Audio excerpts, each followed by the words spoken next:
I want to show you guys something real quick, okay? New legal measures. Check out these new legal measures. I'm sure you guys will be excited about these. The scourge of anti-Semitism must be defeated anywhere and everywhere that it exists.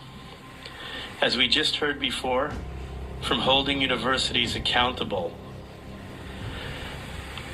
to using laws within the Justice Department, existing laws, to hold and prosecute crimes against the Jewish community, from preventing people from working and going to worship in their shuls.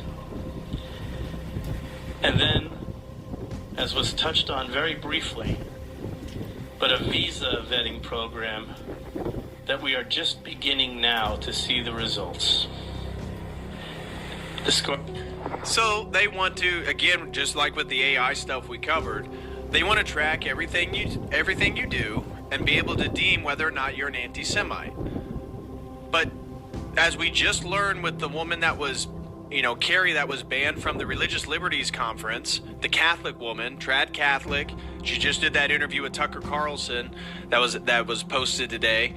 What does she say? Well, when she was first asked in August, now when she got kicked off, that was in February. She said they got introduced or brought to the committee in May 1st, which was like the National Prayer Day.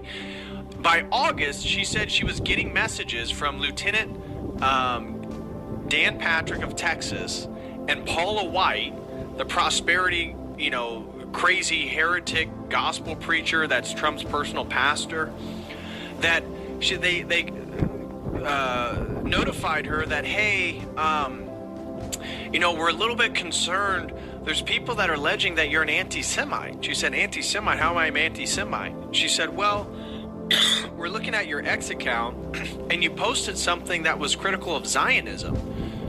And she said, yeah, well, I'm not a Zionist. I'm a Catholic. What does that have to do with anti-Semitism? And they responded, well, Zionism is just the belief that Jews have the right to exist. And so if you don't believe in Zionism, then you believe that Jews need to be killed. And they were talking about how this looks bad for Donald Trump and the White House.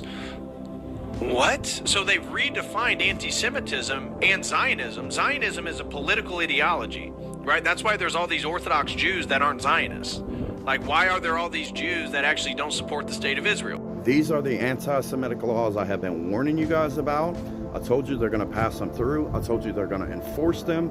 They're going to scroll your social media. Anybody who has been critical of anything pertaining to the Zionist government and the things that they do, they're going to silence you. This is going to happen. They're going to come door to door, and they're also putting things up like this, that if you offend somebody and they take you to be an anti-Semite because you question something involving the Zionists, they can actually report you.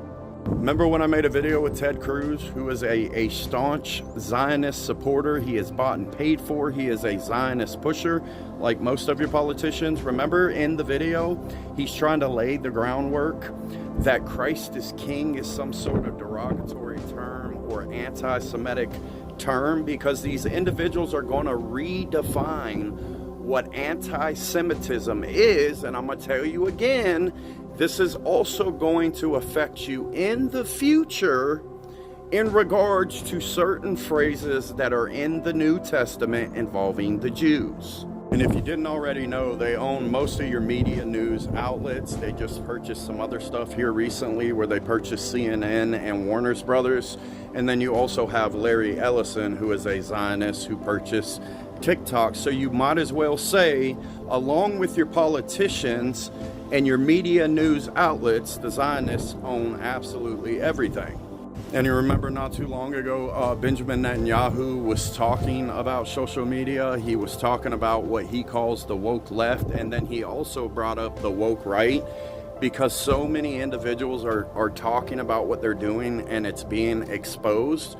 And then they wanted to start paying propagandists $7,000 per video to combat the individuals on these apps that is all over the place, that is exposing what they're actually doing and planning on doing. And now they're getting sued because they're not paying those individuals. And I continue to tell people these individuals can't tell the truth. They are the greatest propagandists in the world, and I have been trying to educate people on what the ideology of Zionism actually is and how it existed long before the Rothschilds created the 1948 nation state of Israel. And what people are doing is they're taking Zionism and they're trying to conflate it into ethnicity, or that you're talking against the Jewish people.